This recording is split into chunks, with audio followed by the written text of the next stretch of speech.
বলছি তার আগে একটু ফর্ম ফিল আপটা দেখে নেই।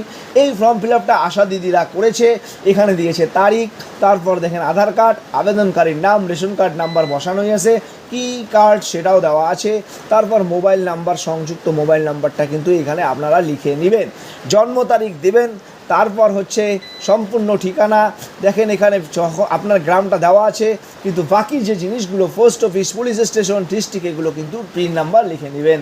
তারপর জেলা কোচবিহার, ব্লক দিনহাটা 1, গ্রাম পঞ্চায়েত বড়বাটিয়াবাড়ি, বড়বাটিয়াবাড়ি 1, পরিবারের প্রধানের নাম দেওয়া আছে, কজন সদস্য সেটা লিখে নেবেন।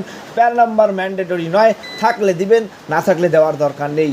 এরপর আসছে নির্বাচনী তথ্য, ইম্পর্টেন্ট জিনিস, এটা আপনাকে দিতেই হবে, সেটা হচ্ছে এপিক নাম্বার, তারপর এপিক নাম্বার মানে ভোটার কার্ড নাম্বার, তারপর এসি নাম্বার, কোন বিধানসভার আপনার, যেমন আমাদের সিতাই 6 এরকম আপনাদেরও একটা বিধানসভার নাম্বার আছে সেটা দেবেন, এবং আপনি যেখানে ভোট দেন সেটাকে বলা হয় পার্ট নাম্বার, সেটা কিন্তু আপনার ভোটার স্লিপে আপনি পেয়ে যাবেন, সেখান থেকে এটা লিখে নেবেন। ক্রমিক নাম্বার, আপনার ভোটার সিরিয়াল, ভোটার লিস্টে ক্রমিক নাম্বার রয়েছে অথবা ভোটার স্লিপে রয়েছে, সেটাও কিন্তু দিয়ে দিবেন। তারপর স্বাস্থ্যসাথীর বিবরণ, ম্যান্ডেটরি নয়, স্বাস্থ্যসাথী কার্ডের নাম্বার থাকলে দিবেন, না থাকলে দেওয়ার দরকার নেই। এরপর যে সম্পূর্ণ প্রশ্নগুলো করেছে একটু দেখুন, পরিবারের বার্ষিক আয় 8 লক্ষের বেশি কিনা, হ্যাঁ হলে হ্যাঁ করুন, না হলে না করুন। পরিবারের কোনো সদস্য ট্যাক্স প্রদান করে কিনা, হ্যাঁ হলে হ্যাঁ করুন, না হলে নাই করুন।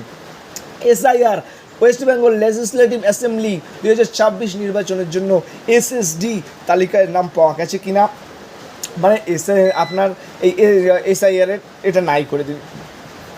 এসআইআরের ট্রাইব্যুনালে আবেদন বিচার, মানে এসআইআরের নাম উঠে গেছে, তারপর মানে নাম তো ডিলিট হয়ে গেছে, ট্রাইব্যুনালে আবেদন করেছেন, বিচারাধীন রয়েছেন কিনা, হ্যাঁ থাকলে হ্যাঁ, না থাকলে না। এটা কিন্তু যদি হ্যাঁ করেন আপনাকে কিন্তু তারপরে সাপেক্ষে কাগজ দিতে হবে। আপনার এসআইআর ট্রাইব্যুনাল সমস্ত কিছুই ফেইল হয়ে গেছে, কোনোটাতেই আবেদন করে পাননি, তারপর আপনি নাগরিকত্ব সংশোধন আইনের মাধ্যমে নাগরিকত্ব নিতে চান, তার অ্যাপ্লাই করেছেন, কিন্তু সেই অ্যাপ্লাইটাও মুলতবি মানে রিজেক্ট হয়েছে কি না, হ্যাঁ অথবা না সেটা করুন। অন্নপূর্ণা যোজনার উপভোক্ত তালিকা থেকে নাম বাদ দেওয়া গেছে কিনা, দেখেন এখানে ঘটনাটা হচ্ছে, এখানেও কিন্তু অন্নপূর্ণা যোজনার ব্যাপারটা চলে আসলো, তার জন্য এখানে ব্যাপারটা বলা হয়েছে। এখানে যেহেতু অন্নপূর্ণা যোজনা জাস্ট চলছে, নাম বাদের কোনো ব্যাপার নেই, আপনি এখনও জানেনই না, তার জন্য এটা কিন্তু সর্বক্ষেত্রেই না হবে। ব্যক্তিগত যে জীবিত নন, মানে যার নামে এসেছে তার নামে কি ভুল করে এসে গেছে, মানে এতদিনে কি আপাতত তিনি নেই, মানে স্থায়ী বাসিন্দা অন্যখানে স্থানান্তরিত হয়েছেন কিনা, হ্যাঁ হলে হ্যাঁ, না হলে না।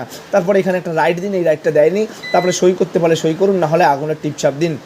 এরপর বলছে ফ্রন্ট লাইন কর্মী, এখানে আমাদের ফ্রন্ট লাইন কর্মী হচ্ছে আমাদের সম্মানীয় আশা দিদিরা, তারপর ওনাদের নাম, এখানে আশা দিদির নাম, আশা দিদির এই যে ডেজিগনেশন, তারপর স্বাক্ষর, এবং ইনি সমস্ত কিছু দেখে যদি আপনাকে সুপারিশযোগ্য করে দেন তাহলে কিন্তু সেটা হ্যাঁ, তাহলে সুপারিশযোগ্য না করে না, এটা অফিসের ফর্ম, দরকার নেই। এই হচ্ছে ব্যাপার, আপনাদের ফর্ম ফিল আপ করে এর সাথে আপনারা যে ডকুমেন্টস দেবেন, ভোটের ফটো, আধার কার্ড, এটা হচ্ছে খুব ম্যান্ডেটরি, প্যান কার্ড যদি থাকে দেবেন, না থাকে নাই। ভোটার ফটো, আধার কার্ডটা কিন্তু খুবই গুরুত্বপূর্ণ। এরপর আসছি, যাই হোক এই হচ্ছে ব্যাপার।